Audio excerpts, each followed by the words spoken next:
I'm going to share what YC co-founder matching platform don't tell you to help you make more meaningful connections. Buckle up. Let's dive in. Hi, fellow founders. Welcome to my channel. I'm Amy. I'm a former product lead at Google and now building my own business. If you're watching this video, you're probably in the same boat I was. A brilliant idea, tons of passion, but missing that crucial ingredient, a co-founder. And you turn to YC co-founder matching platform to find that perfect person. Whether you're new to the YC co-founder matching platform or you've been using the platform for a while but haven't got much success in matching, this video is for you. After spending months on the platform and meeting with over 50 potential co-founders, I have uncovered what works and what doesn't. And I'm going to share a few tactics to help you find your co-founder faster. Before we start, if you have not read YC's official guide to co-founder matching and their article about how to make your profile stand out, I strongly recommend reading those first. They provide excellent foundational knowledge. Now, I'm going to share what they don't tell you to help you make more meaningful connections. Everybody wants to create a stellar profile that screams, "I am the co-founder you've been looking for." However, that profile form is long, like really long. And here's what most people do wrong. They either rush through it, leaving fields half completed, or just write "See LinkedIn" in multiple fields, or spend hours, if not days, crafting their responses.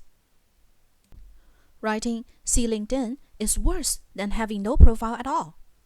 When people see an incomplete profile, they'll just assume that you're not serious. And on this platform, first impressions are everything. And spending a ton of time is just not worth it. Nobody is going to get a perfect profile in the first attempt. What we want to create is a minimum viable profile, MVP. A true MVP includes all mandatory fields, obviously, plus one critical optional field. What are you looking for in a co-founder? Think about it. Your entire profile is about you. This is literally the only place about them, not you. Skipping this question is like saying, "I have no idea what I want." I am genuinely surprised that YC did not make this question mandatory. How to create an MVP effectively. Be concise and specific. Use bullet points where possible. If you prefer paragraphs, keep them to 2 to 5 lines maximum. Focus on grabbing attention quickly. People are scanning dozens of profiles. You can do this by including an intro video, a link to your personal website, projects or achievements, and etc. Bonus tip. When completing your MVP, paste your LinkedIn URL directly in your intro or employment section, not just in the designated LinkedIn field. Why? I'll tell you in a bit. This is where I see most founders hurt their chances without realizing it. When it asks, which areas of a startup are you willing to take responsibility for? And you have 5 options: product, engineering, design, sales and marketing, operations.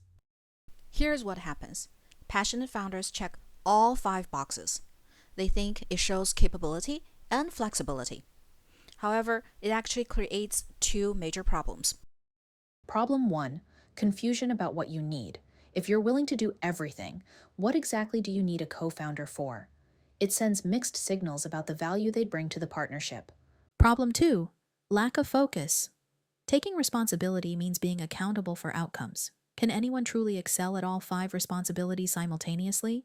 It suggests you haven't thought deeply about where you'll add the most value. The right approach. Check 3 to 4 boxes maximum. Be honest about your strengths and where you'll focus. Show your superpowers and leave room for theirs. Now that you've created your MVP, it's time to find your ideal co-founder. This is where people have spent a huge amount of time without any success. It's time to apply the art of smart searching. Timing. This is your most important filter. If you're full-time now, find someone who's ready now, meaning either someone currently working on an idea or someone willing to spend their evenings and weekends with you if they're employed somewhere. If you're ready in 3 months when meeting the right co-founder, then start with people who share that exact same status. Mismatched timing kills more partnerships than skill gap ever will. Match commitment timelines first, evaluate everything else second. Location. Start local, expand later. Yes, remote work is everywhere. But for early stage co founder relationships, being in the same city or willing to relocate dramatically increases your chances of success. Only after filtering for timing and location should you filter by specific skills or industry interests.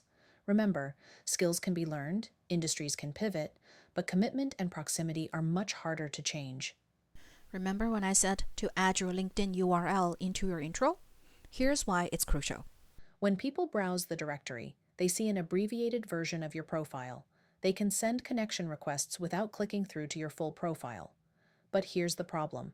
The LinkedIn icon doesn't show in this view. As a matter of fact, you need to open the profile page and scroll all the way to the bottom to find the LinkedIn icon. Every extra click leads to lost connections. You want people to connect with you right there when they are browsing the directory, so make it easy for them by including your LinkedIn URL in your intro.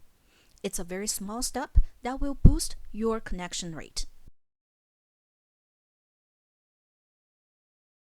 This is critical and nobody talks about it.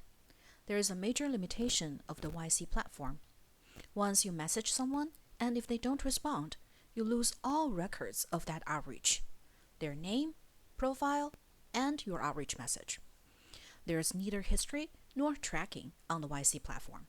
Why this is bad: you can't optimize your approach, which types of profiles respond, what message styles work. Without seeing your past messages and response rates, you're shooting in the dark every time. You lose your entire network.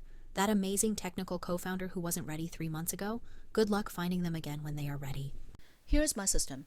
Create a separate spreadsheet to track the name, priority, outreach message, initial reach out date, connect date, and meeting date. When you find a potential co-founder, update the CRM and then reach out to them. If you do not want to reach out immediately, then save their profiles to your favorite on the YC platform and follow the above steps when you actually reach out. This helps you track patterns in who responds and creates a database for future networking, even if they're not the right co-founder fit. Resist the urge to message 100 people on day one. Start with 10 messages per day. Why? Message quality. When you're sending 100 messages, they become generic. When you're sending 10, each one can be thoughtful and personalized. A/B testing. Use your first week to test different message styles. Track which get responses. By week 2, you'll have a formula that works. You can adjust the number as you get more familiar with co-founder matching. But for starters, please remember to pace yourself.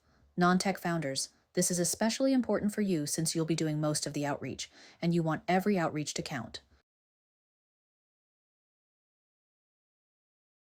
Here is a painful lesson I learned.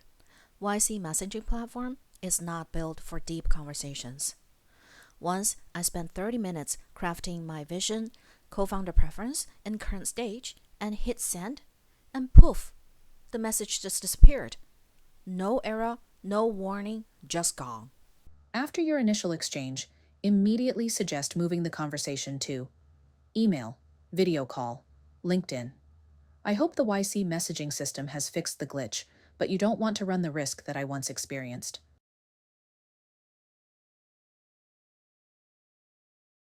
Not every conversation will lead to a co-founder partnership, and that is okay. But here is what separates strategic founders from everyone else. They build long-term relationships regardless. At the end of every conversation, even if it's clear you're not a co-founder match, say something like, "I really enjoyed our conversation. Would you be open to connecting on LinkedIn? I'd love to stay in touch." 9 times out of 10, they'll say yes. Here's why this matters. Their network might include your future co-founder. They might become a customer, advisor, or investor later. The startup ecosystem is small. Relationships compound over time. Play the long game. Stay connected. Finding a co-founder is one of the most important decisions you will make as an entrepreneur. It's worth being strategic and patient. I hope these tactics help you find your ideal co-founder. If you find this video helpful, please like and subscribe. I make new contents about solo founders every week. Until next time, keep building and happy matching.